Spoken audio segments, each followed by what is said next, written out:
If we are live. And we are live.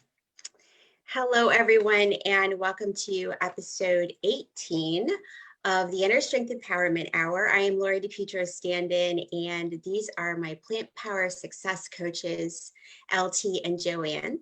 And I just realized that they did not tell me we're all wearing black today. So thanks for that, you guys. You have to stand out. You're the white. Yeah, right. Yeah. Yeah, but I like this. We could all be in black. And next time you guys got to let me know. Okay. And also on Wednesdays, we wear pink. So. That's right. So thanks so much for joining in. I hope you guys will feel the freedom to comment on this topic. I know a lot of people are feeling really overwhelmed right now, especially women. And Linda says hello from Seattle. So hello to Linda. Hi.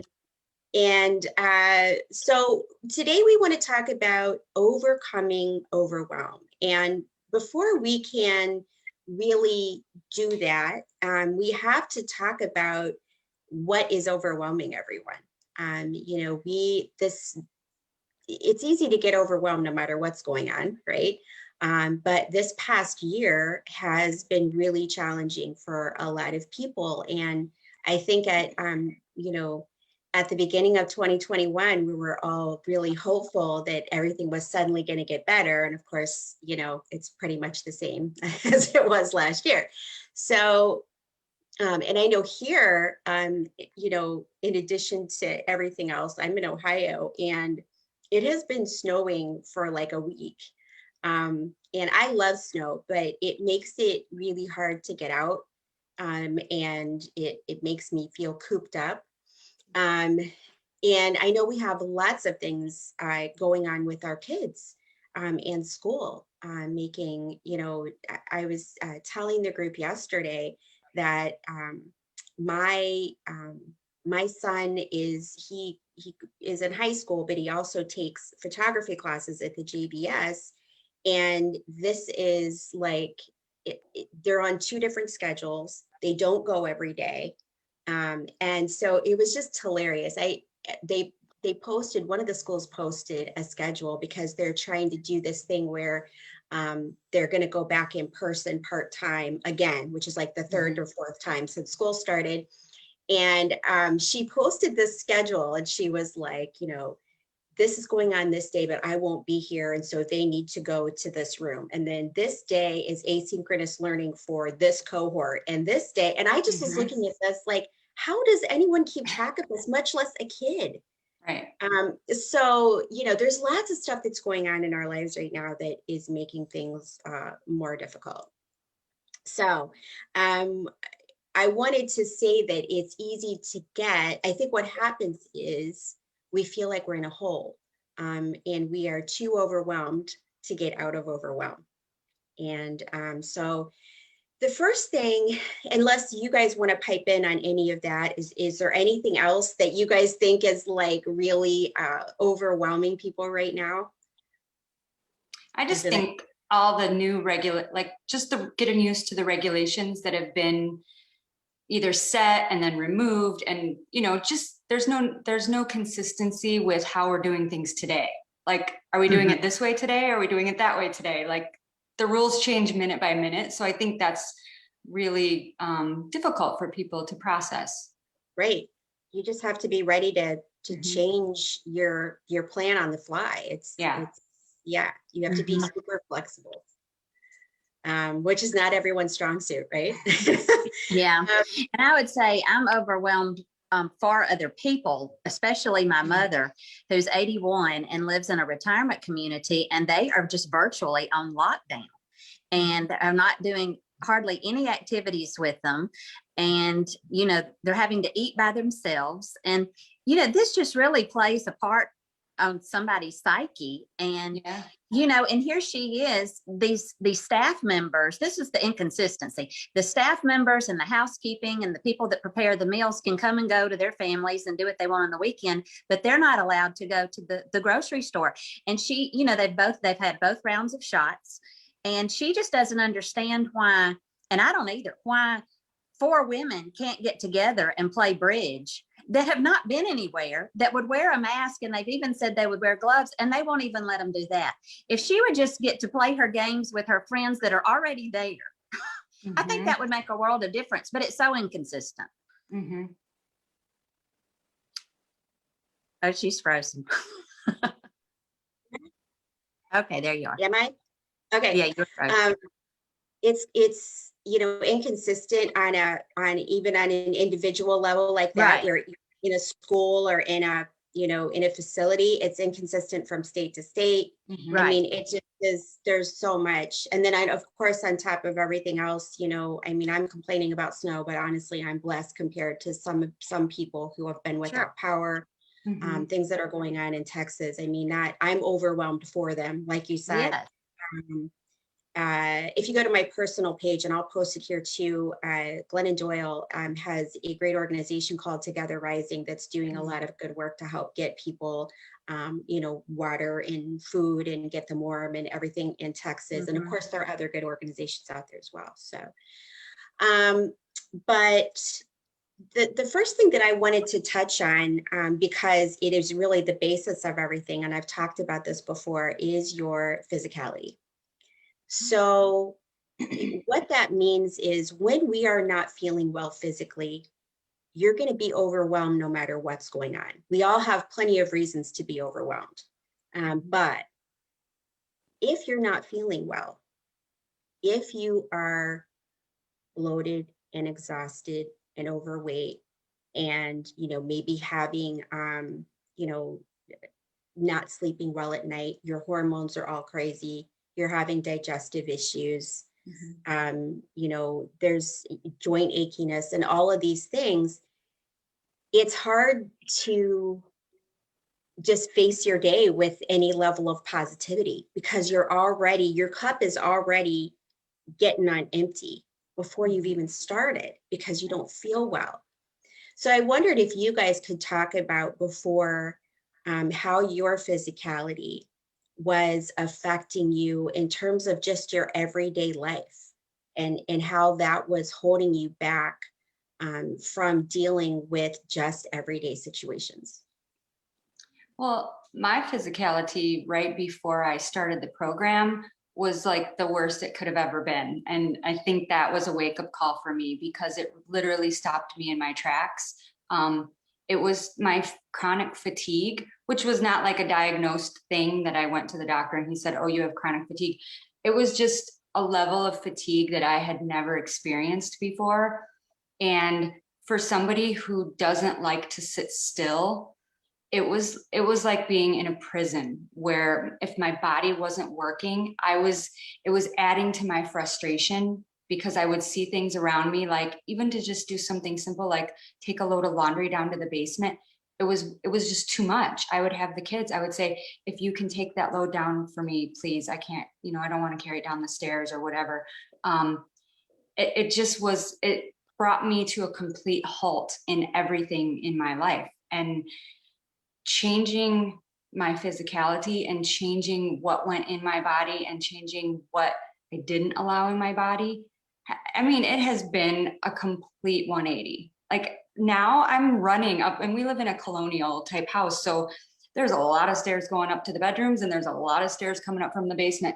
I can literally run with the laundry basket from the basement up to the bedrooms, back down 10 times and not even blink an eye at it. And I mean, that's just such a game changer when you don't feel ill and when you don't have chronic fatigue. It changes everything. Right. Absolutely. What about you, LT? Yes, I did not have the chronic fatigue like she says, but I had mental fatigue. I was constantly running thoughts through my head, and why can't I do this? And what is wrong with me? And why can't I muster up enough strength? Or what's wrong with my willpower? It was just a constant beating myself up, and I just could not get a break from it.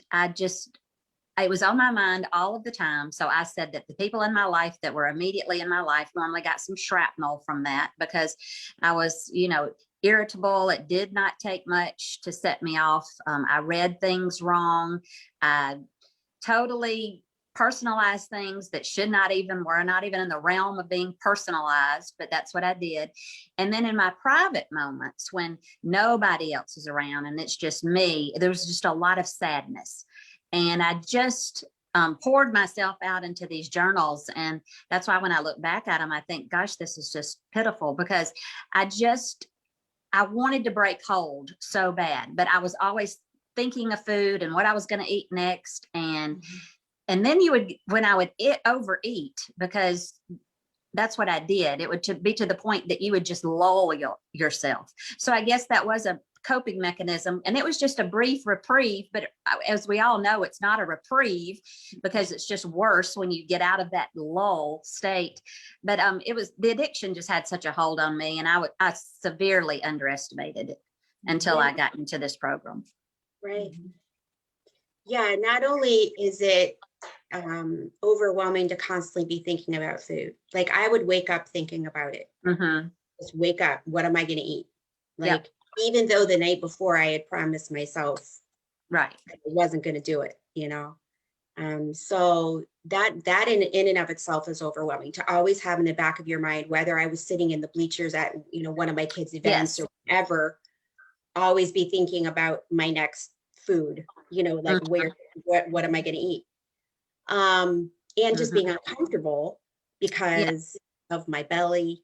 I hold a lot of weight in my belly. And so I was just, everything I wore, I was super self-conscious and uncomfortable. And there's no break from it. It's constant. Right. And also just, I had severe chronic fatigue. I probably had about 3 good hours a day. And I had to plan my day around that. And I wanted it to be when I could spend the most time with my kids, because I didn't want them to know how bad it was. And so it was just, between the achiness and just not feeling well. The point here is that this is going to affect your thoughts. So I did a video on that's called State of Being. And it's a state of being triad. And the foundation of it is your physicality. That's the bottom of that triad. And that affects your thoughts and feelings. Because if you're already overwhelmed and feeling sick and feeling kind of crazy and out of control when you wake up, then, your boss asks you for something, or your kid asks you for something, or, something happens where there's not school today, or, oh my gosh, it's a blizzard outside. And, now, we have to, make sure our masks are clean so we can get to the grocery. I mean, this is all the stuff. It seems when you're already overwhelmed and not feeling well, it's hard to take. And what that leads to for people is them taking it out on themselves and just eating more and more to cope. Erica says, is there anywhere you guys recommend to get assistance for kids that need help with coping with these issues, websites, etc.? My grandbabies are located in California. Now, and maybe you guys know, I do know that most schools now are offering, through the guidance office, some kind of help with kids who are really struggling with the whole craziness of school right now. So I would say contact their school first, because even if they aren't offering something, then they are obviously going to have a recommendation. Do you guys know of anything else? Well, I think it's tricky depending on the age of the kid, because once they're 14, you're not allowed to be in on it. And it's sort of like when you go through the school, what we have found is they won't communicate with me as a parent when my child fills out a survey at school saying she feels anxiety and all these things, which they gave to everybody. They won't contact you. They only go through the student, which is really difficult in this situation, because when they're 15, they still need their mom and they still need their dad and they still need their parents. You can't just write them off and have them do their own thing. What we have found is we have a therapist, 2 different therapists in our area that specifically work with children and teens. And I'm allowed to, before the lockdown, I was allowed to sit in on some of the meetings. And now they'll do virtual meetings with you. So that might be an option. I know California is a little more locked down. So virtual meetings with And the way I found it was just get on your mom's group on Facebook and say, who does everybody recommend for a therapist for a child around here? And you'll know by word of mouth, you'll know who the good ones are. Yeah, that's a really good point, is your community groups on Facebook is invaluable. Yeah. And I'm sure for you, Erica, even though these are your grandchildren, I mean, most Facebook groups realize that not everyone who's going to join is going to be from that area. And so when you join, you can just say my grandchildren are in that area, and they'll let you in. So that's really important, because it's not just us, it's them as well. And we're going to kind of circle back to that. But the other part is, you know, we tend to focus when we get in that state of mind on what we don't want. We spend all of our time. And so because of that, we're like, you're holding everything clear out here, because they're like, I don't, you know, people will put on Facebook, like, you know, oh my God, it's, you know, snowing again. And I'm not saying that I don't do stuff like that too, but I'm just saying, like, there's certain things that are going on that we just get hyper focused on. And clearly, I don't know about y'all, I can't control the weather. So it is, you know, but we get focused on these things, and that's what we ruminate about. And so when you are constantly focusing on what you don't want, what happens with your brain, because your brain is taking in something like 2.8 million pieces of information every second. It's crazy the amount of information that's coming in. So your brain actually looks for a confirmation bias. What that means is, if you are looking for something, if you're noticing something, your brain's like, oh yeah, and this is like that too, and this is like that too. So when you start noticing, if you start being like, oh, I hate the weather, your brain is going to be constantly on the lookout for good reasons for you to hate the weather. So that's the way your brain works. So when you focus on stuff you don't want to focus on, then, but that's our go-to, is, you know, the complaining. And so I'm wondering, you know, that first of all, that leads to, when you're focusing on what you don't want, and I am guilty of this. I actually was just telling a story about this in the group yesterday. It leads to procrastination, because then you're focusing on what you don't want. You not only what you don't want, but what you don't want to do, right? So you're overwhelmed, and there's, for whatever reason, something might be a little bit out of your comfort zone, and you're just like, you don't want to do it. But then every time you think of it, it gives you stress, right? And it's usually like not even a big deal. It's the small stuff that'll take you down. And I was telling the group a couple days ago about how there was something that I needed to do that, you know, I had been putting off literally for probably 2 months. Every time I thought of it, it gave me anxiety. I would move it in my planner. Every week I'd put it on the following week, because I didn't want to deal with it. And finally, I was like, this is stressing me out so much. Like, I just need to get it done. Guess how much time it took me? 10 minutes. And that, like, it was such a load off. It was, I mean, I was like, why do we do this? What do you guys have to say about this? About how, you know, in your own lives, what does this look like when you are focusing on what you don't want? What does it look like? I do a lot of the procrastination things too. And I do that to like a fault, because I'm a big picture kind of person. So sometimes the details for me get really lost, because I see the big picture, and I don't take a straight line from A to B. I kind of go like this, and I'm like, oh, well, I'll do this, and then I'll do that. And that's just the way my brain works. And so what happens in that situation though, is I make a lot of messes. Like, I make a lot of a pile here or a pile there, or you know, pretty soon you can't see my dining room table. So the one thing that was really getting at me was my refrigerator needed to be cleaned out like nobody's business. And it would have taken 30 minutes at the most. And I was just putting it off and putting it off until I could not cram anything else in there. And so the other day I just did it. And I was like, you know what? I'm just going to take all these things that are really stressing me out and just write a list and knock them out of the park, because when they're gone off my list, I'll feel so much better. And I cleaned out that fridge, and now every time I open it, I'm like, oh my God, it's amazing. Like you open the I fridge, it's can like, see, oh! it is. It's like I can see the actual shelves. I cleaned off all the shelves with like cleaner. It's like, it's just such a good feeling when you're not burdened by these stupid little details that literally take a few minutes of your day. Just get them done. And that's so out of my comfort zone to say, just get it done, but just get it done. It feels so much better. Right. And I put things, so for those of you guys who don't know, I developed a planner this year. And this is it, the InnerStrength 2021 planner. It's got spaces for all kinds of stuff like that, for your daily to-dos, your weekly to-dos. What I do is I put things on my weekly to-do and then I plug them in by day. Unless I'm procrastinating, in which I put it to the next week. But then there's a place to track your food, to make your grocery list. Like there's all kinds of stuff in here. And for those, I didn't used to talk too much about this stuff because I just assumed everyone used a planner. And what I found out was people were like, oh, I would love to use your planner. How do I use a planner? And I was, that was me. I didn't even know how to use a planner.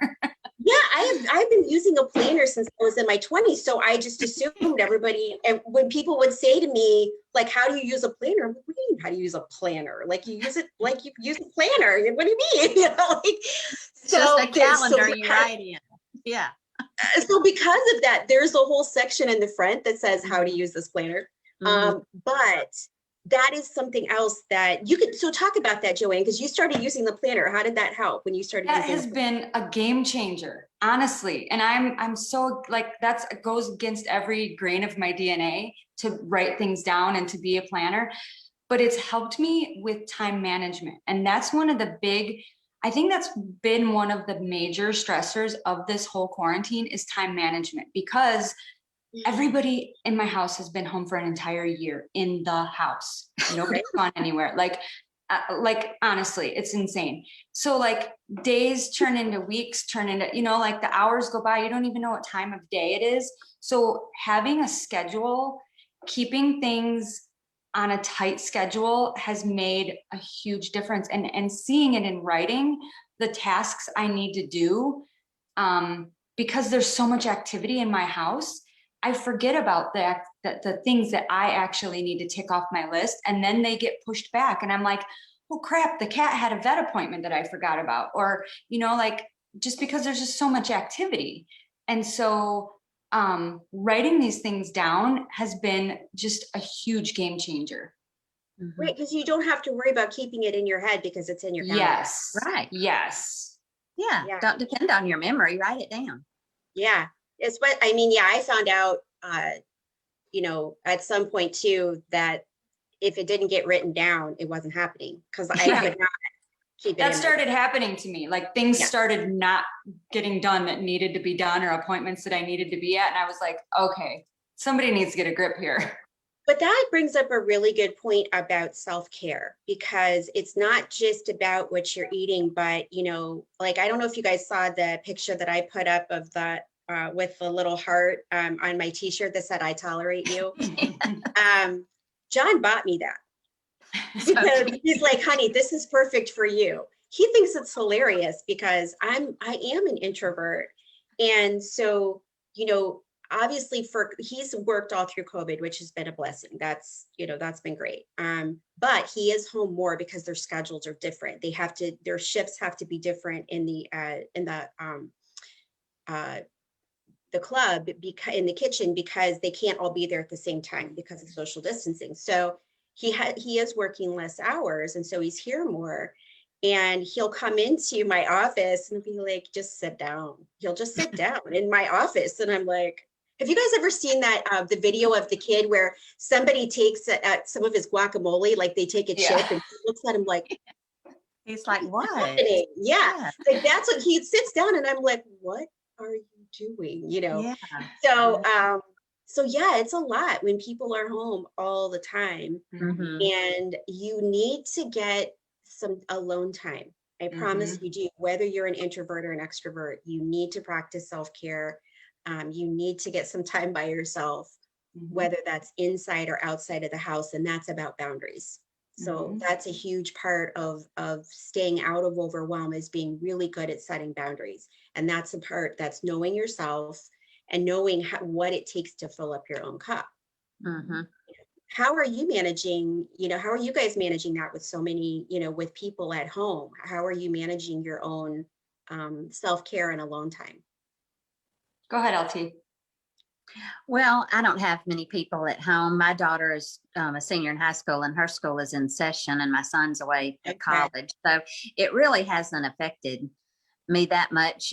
It was just in those early beginning days when things were shut down and he had to come home from college. But we've moved on from that. But that was a hard transition, because it was such a disappointment to be that age and to your college feel like it's messed up. And then you've got at the time she was a junior in high school, and you feel like, well, all my dance recitals messed up, all the prom stuff's messed up, so that was having to deal with that disappointment. But we managed through it and worked through it. And I still was on my beginning stages of my path here. So I was starting to have a real clear idea of what I was becoming and what I wanted to be.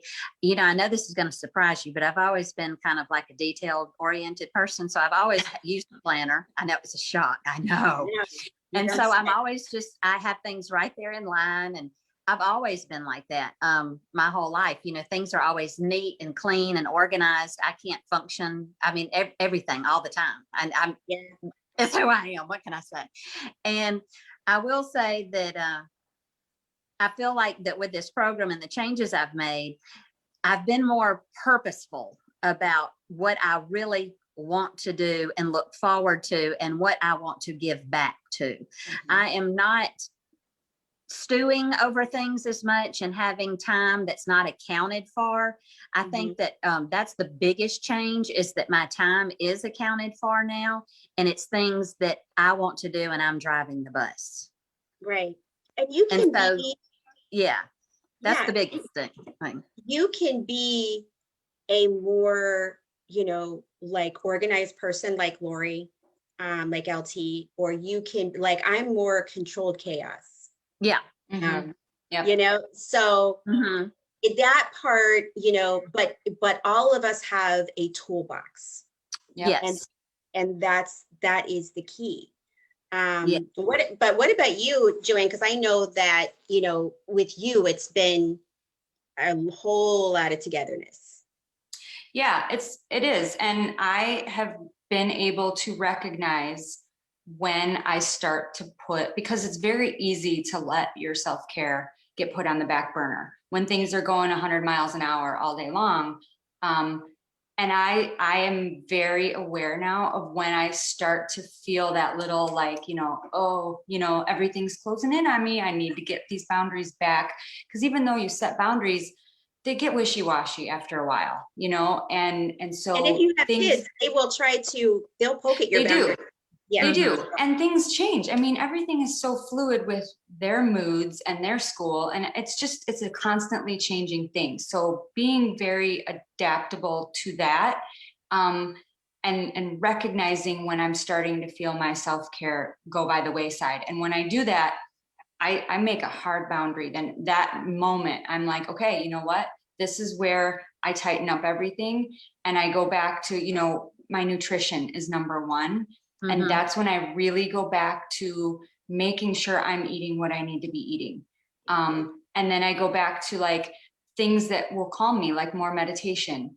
And I really make an effort, and I will write that in my planner. I will write, like, do the elliptical at this time, and just focusing on those things for a couple of days, even if everything else goes by the wayside, I need to get that back in control. Because then everything works out better. It might be a couple of days of mom going, okay, everybody just get away from me. I just need to do this. But after I get that back in control, then I'm able to be back in the game and helping everybody else out. So it's just taking care of yourself and your nutrition.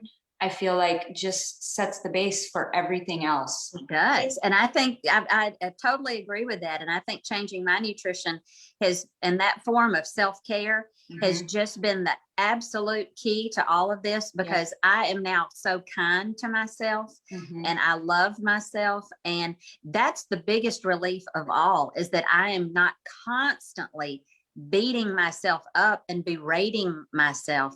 And because I am so kind to myself and I'm so loving to myself, I am kind and loving to everyone in my path now. And it is so obvious. It is obvious to me as well. And while that doesn't mean that I was just an awful person, I just felt that inner turmoil, whether or not they knew it or not. It was those private alone moments that I'm talking about, where I felt that turmoil. I was not like that with other people. That's not to say that I didn't have a happiness, because I did. I had happiness. I had great things happening. But in those alone times, I just really raked myself over the coals. Right. Yeah. And that affects obviously how you're treating other people. Sure. You know, whether you want it to or not. Yes. Because it's a filter that you see everything through. Yes. Yeah. And Linda said, yes, LT, purposeful is a perfect analogy. And so true, Joanne, this is also important. So, yeah. It's the difference between trudging ahead, trying to pour from an empty cup, and stepping back and saying, okay, my cup is empty right now, and I need to get full before I go forward. Yeah. So, and it's so really, you know, we talked about how we focus on things we don't want to focus on. And it really comes down, what I've found, like a long time ago, somebody said to me, you know, your program's kind of like a 12-step program. And I was like, really? Because I've never been in a 12-step program. But it really does come down to the tenets behind like the serenity prayer, which is that which says, God grant me the serenity to, I do this every time. I don't write down the prayer because I don't know it. It's God grant me the serenity to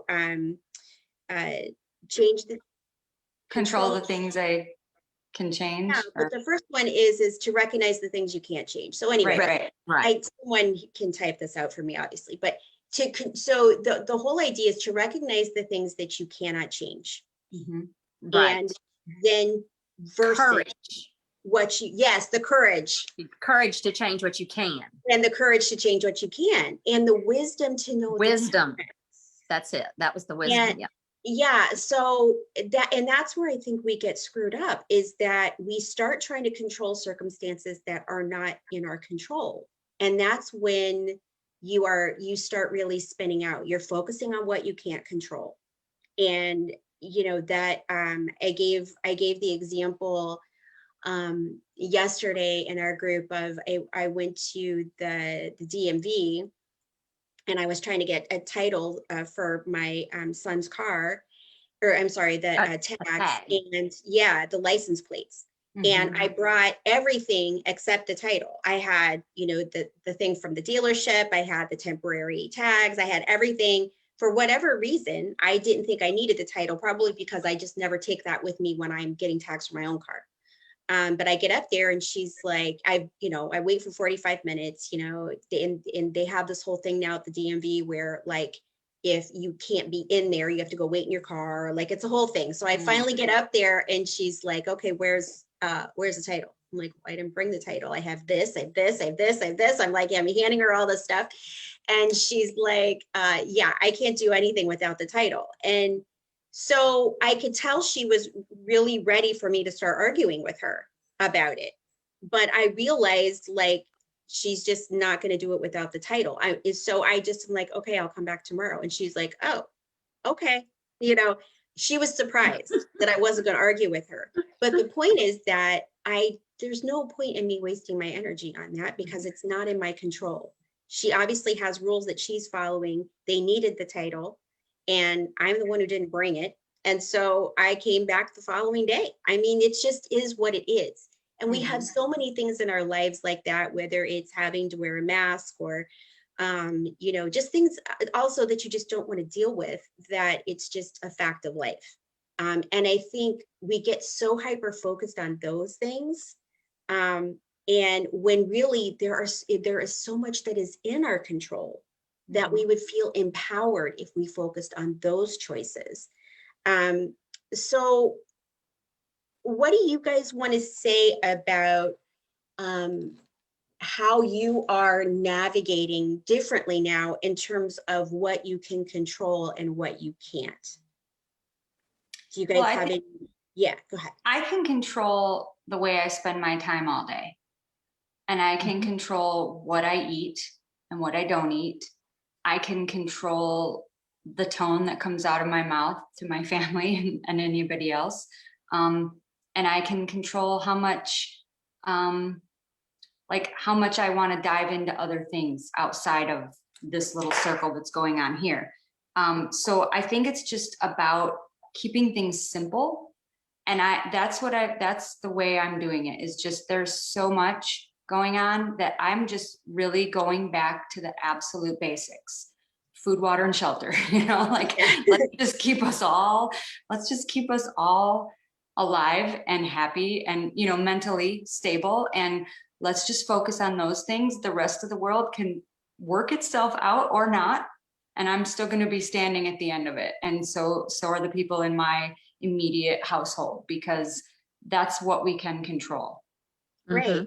And I found a list recently, and I'd like to read some of these, the things that you can control, because it just resonated with me top to bottom, because I thought, my gosh, this list is rather lengthy, and they're all things that we can control.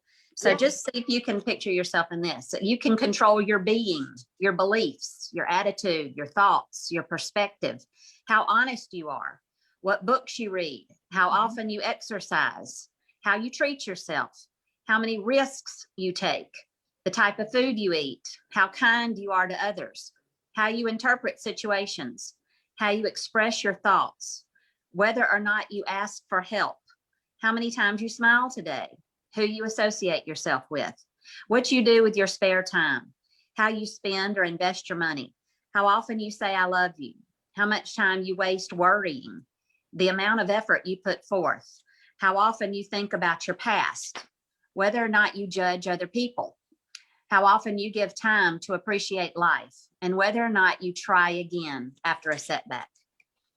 Right. We can control every single one of those. And so the bottom line is that we're looking inward to ourselves, saying, what can I do? Instead of the world going crazy around me and all this weather, and or whether it's the political thing or whatever is spinning your world right now, you can be in control of what you eat, what you think, who you talk to, how you respond. You really can.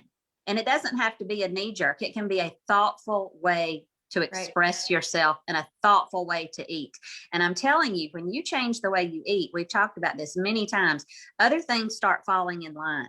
And this is even, and I noticed this for my own self, and this was with a bulk of my weight to lose, even in the beginning. My thinking pattern had completely changed.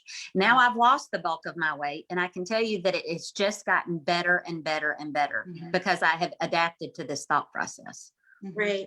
And it also, when you're eating badly, and we've talked about this in other sessions of the EIH, and then also I've done many live streams on the fact that brain fog is a side effect of not eating well. It sure is.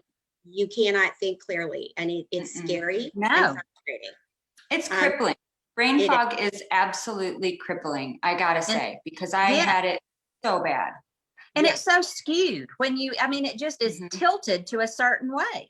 Yes. Towards the negative, towards the why me, towards the, oh my gosh, here we go again. I can't get a break. It's totally geared towards the negative. Right. It's that I was scared, because having a history of Alzheimer's in my family, I was like, my grandma had early onset, and I was like, oh my God, I'm losing it. This is the beginning of this. It was all because of what I was eating. Yeah, I actually asked my doctor if I had Alzheimer's. I honestly felt like that. I had no memory, and I have a really sharp memory for things that happened when I was even a child. I can remember conversations word for word. And when I started to really get in the worst part of how I was feeling and my health going downhill, it was my brain fog that was really so obvious to me, and I could feel it, but I couldn't fix it. You know, like I couldn't get out of it. And it was so frustrating to me because I know myself and I know how I can be quick-witted or think of a solution to something. And I was crippled. I couldn't do any of those things. I couldn't even think of what, you know, I'd walk into the store and not know what I walked in there for. And I mean, it was like a crippling thing, and it was really, really scary. Right. And definitely makes you feel like you're not yourself.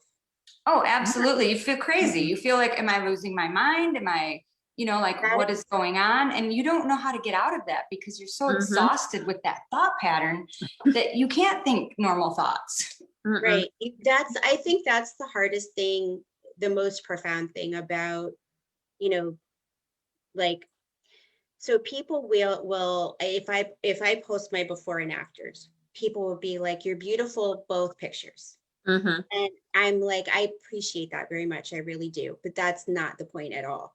The point is that I did not feel like myself. Right. And I physically feel good. I did not mentally feel good. Emotionally, I was profoundly just depressed. I had anxiety. You know, that's really the point. You know, you post the before and after. I post that for contrast. But the truth is, that's not really, it's not just the number on the scale or how you look. It's really how you feel.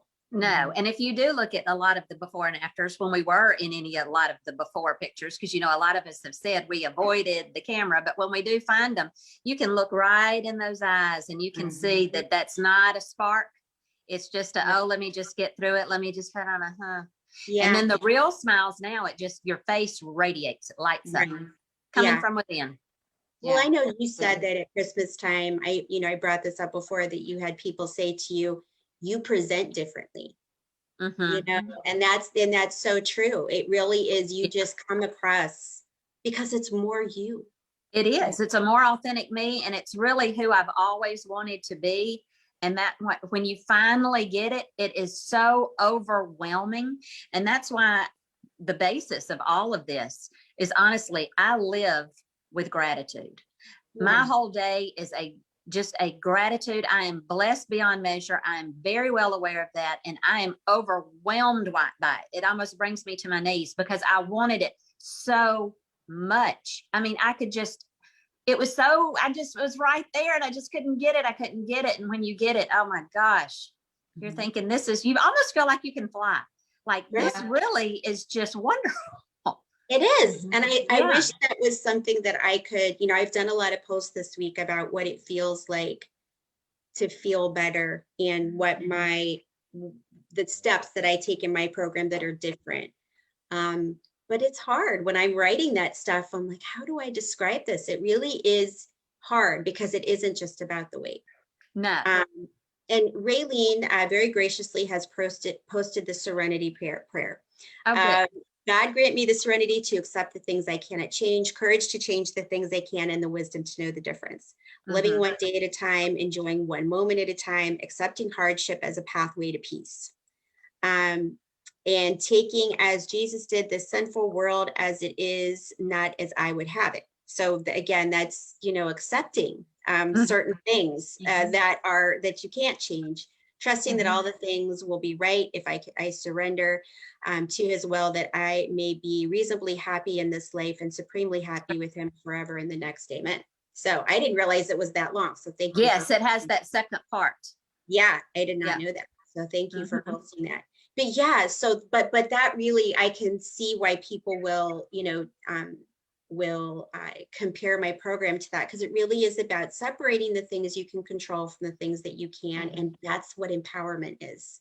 That's empowering yourself. And I think it's also really important to talk about how our energy affects other people, because we have a responsibility there.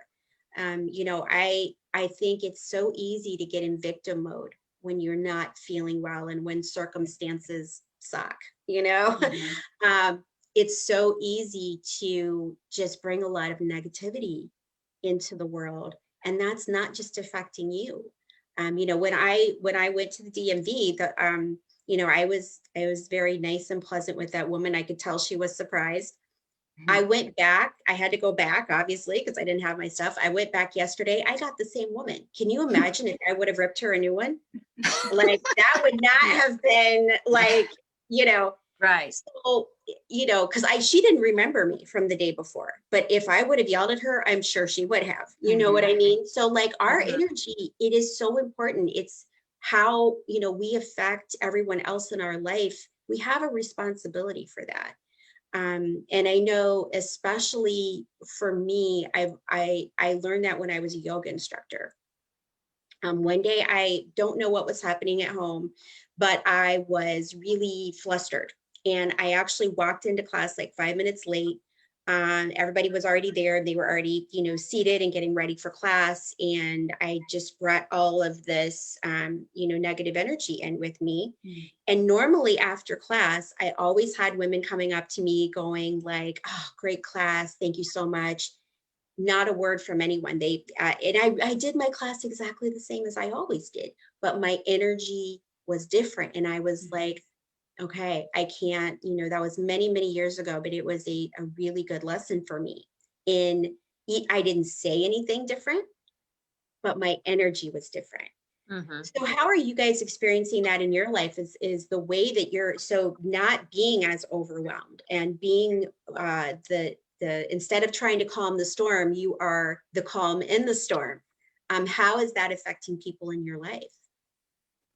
I think it's affected my kids a lot because of just they're in sort of this developmental phase right now where they're 15 years old and their brains are growing like exponentially every day, and they're hitting these different milestones in development and all of this.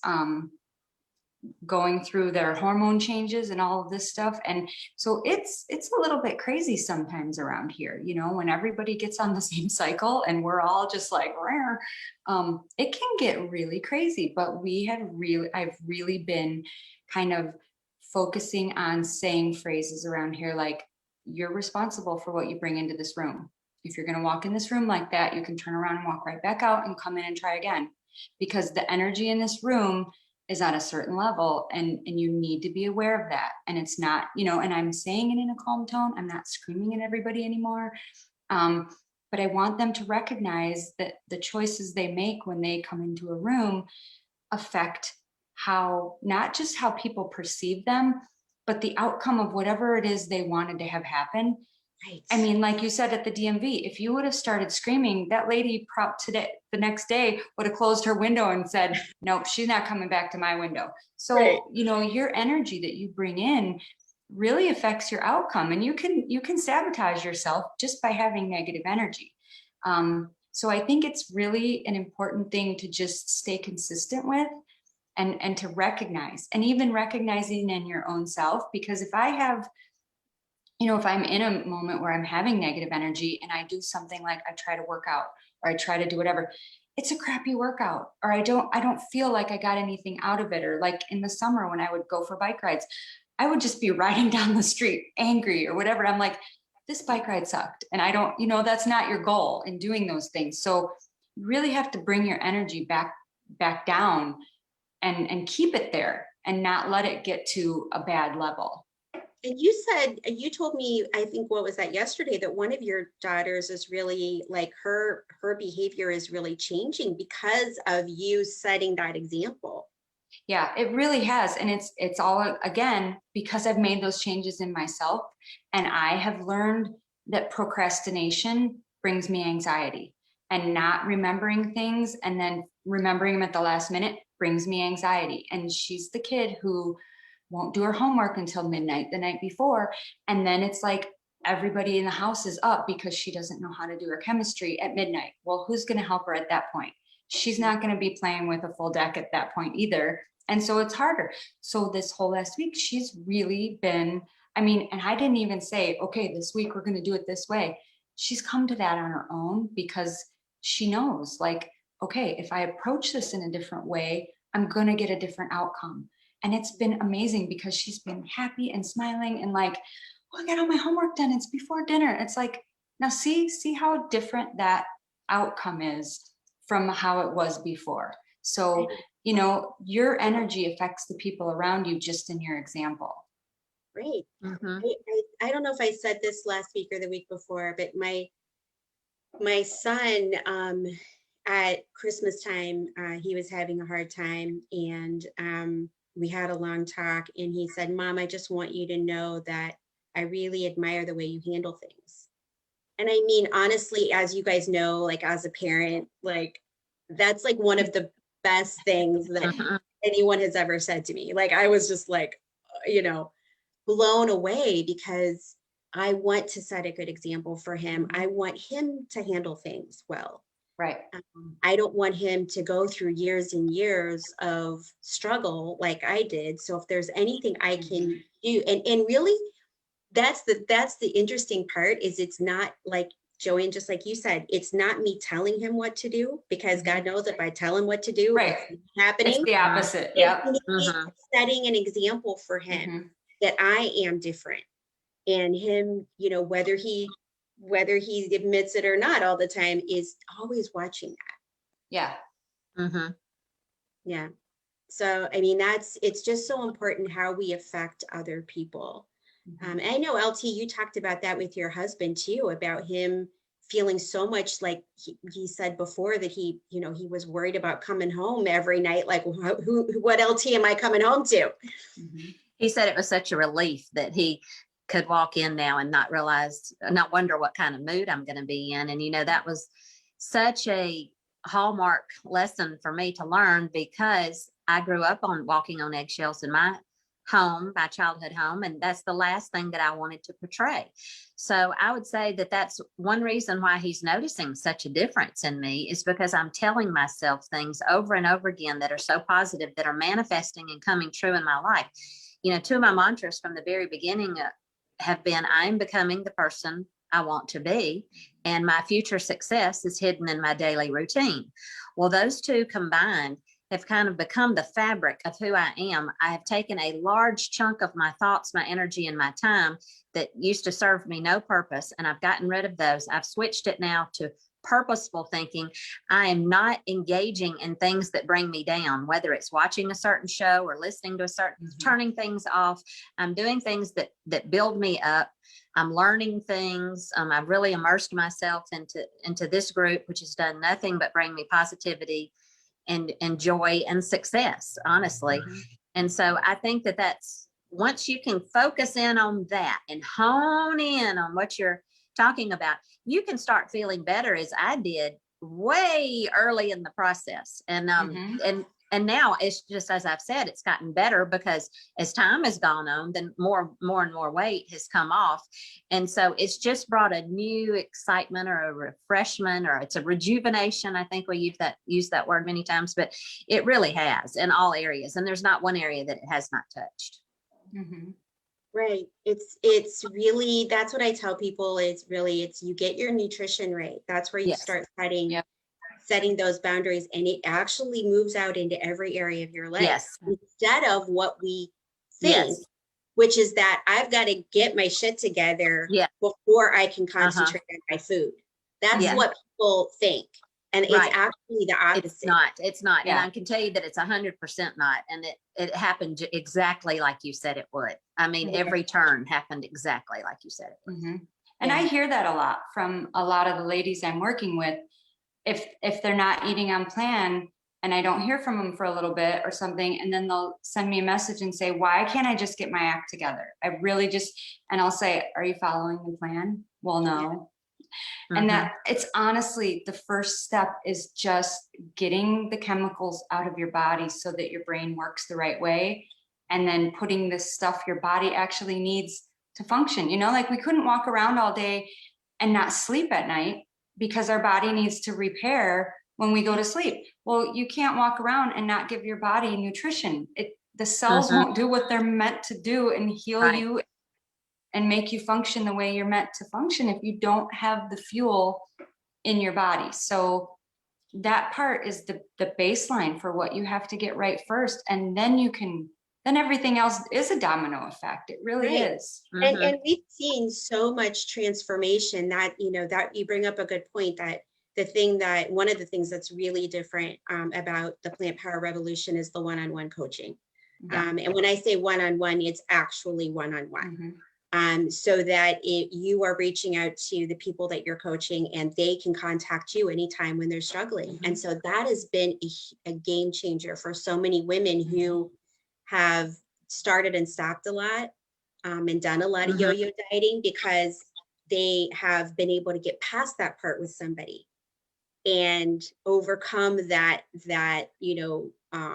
I can't do this, thing. And really, we work with you on mindset, so that you do overcome it and move forward. And so that's been, I see from both of people who are working with both of you guys all the time, making comments about, I couldn't have done this without you, because they are so grateful for having that one-on-one coaching.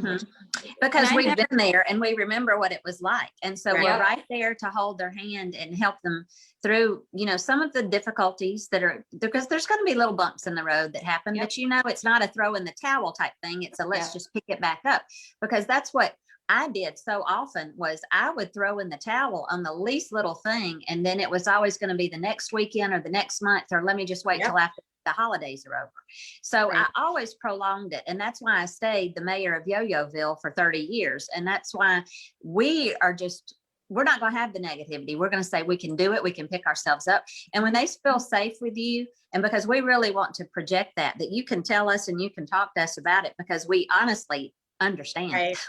And we want them to have this, I want every person on the earth to feel like this, because it's indescribable of how different it is from how I felt a year and a half ago. It's really, and I never get tired of hearing people say, I'm 30 or I'm 60, but I feel like I'm 30. Me either. And they're shocked. They're shocked that they can actually, because unless you do it and you know what this feels like, I had no idea my whole life that you could actually feel this good.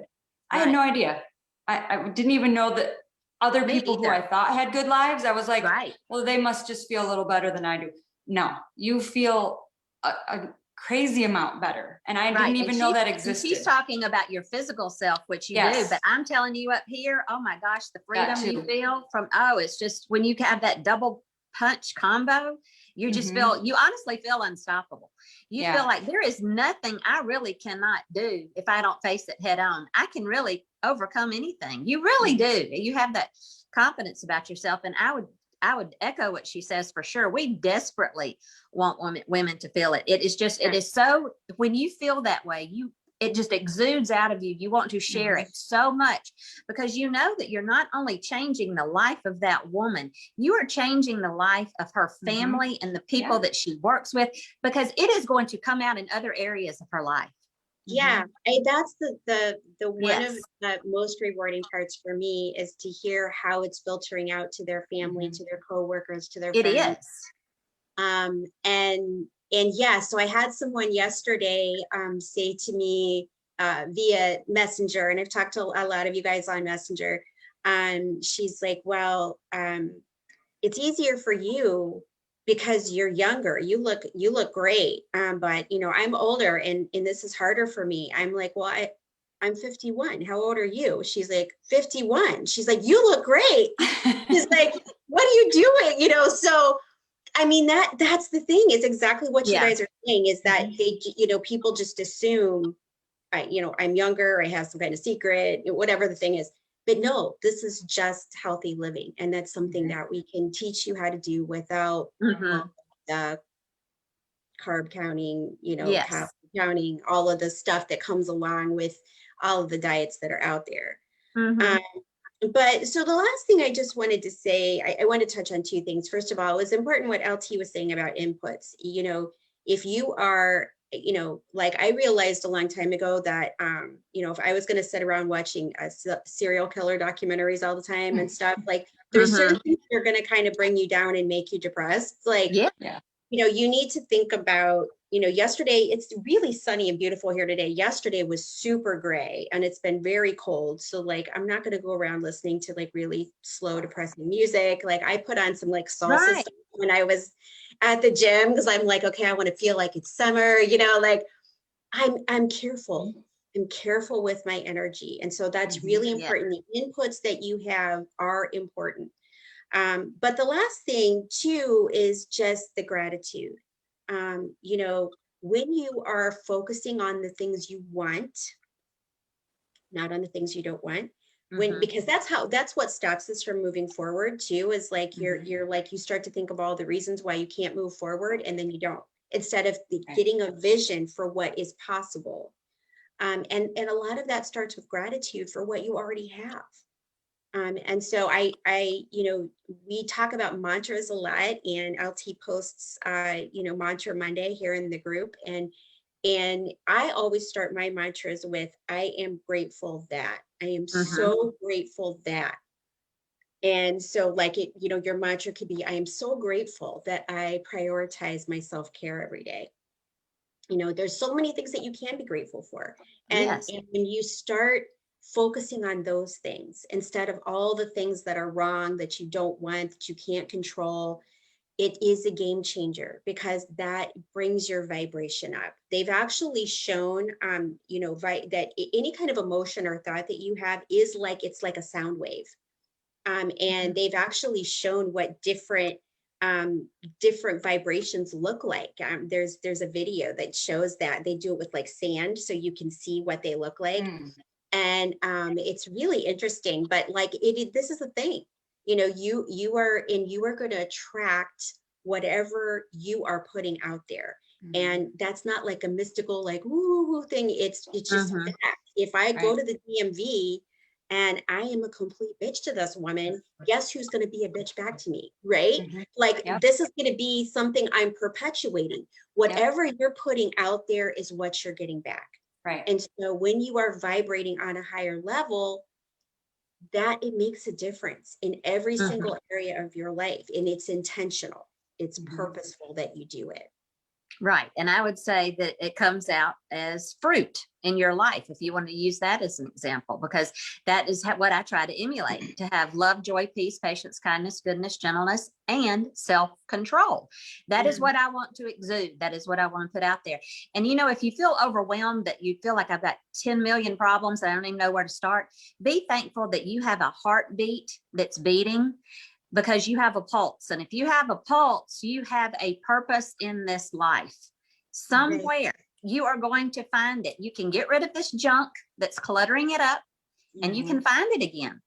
It's easier than you think, really. It's more simplistic. It is. Than what you think. Especially if you have, it's easier. It's easy to say it's easy, but the truth is it's simple and it's easier when you have the support. It just is. And let me just say, the food we eat is pretty daggum good. Yeah, that's true. It's true.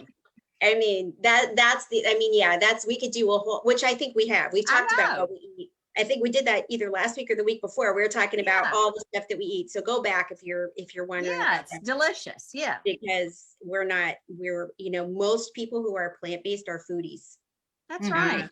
And so we're giving you a win-win combination. Yeah, the stuff that we're eating is delicious. So that's a whole other misnomer about plant-based eating.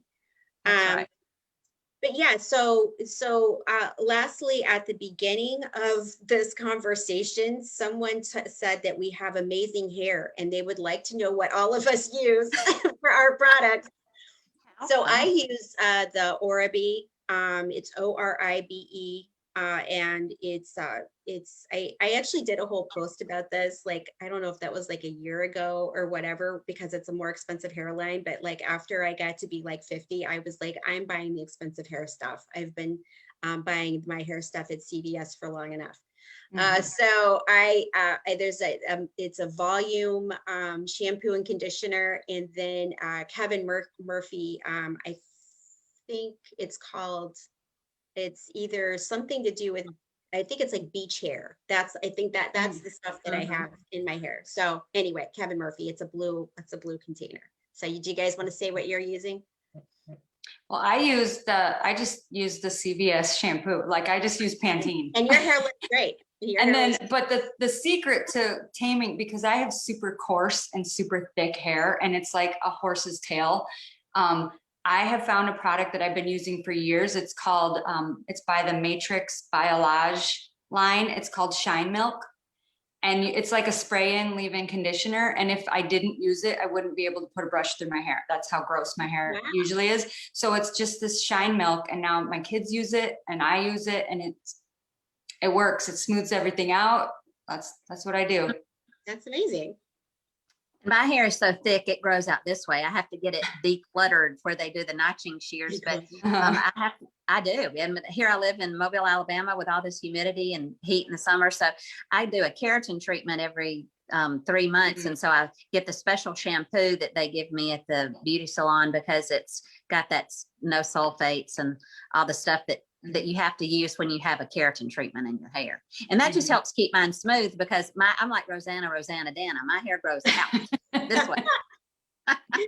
Oh my God, that's such a visual. I know it. Remember her? Gilda Radner? Yeah, Rosanna Dana. That's right. Or wasn't it Rosanna Dana? Because her middle name was Roseanne, right? Wasn't it? Like Rosanna Dana. Yeah, that's it. No, that's too funny.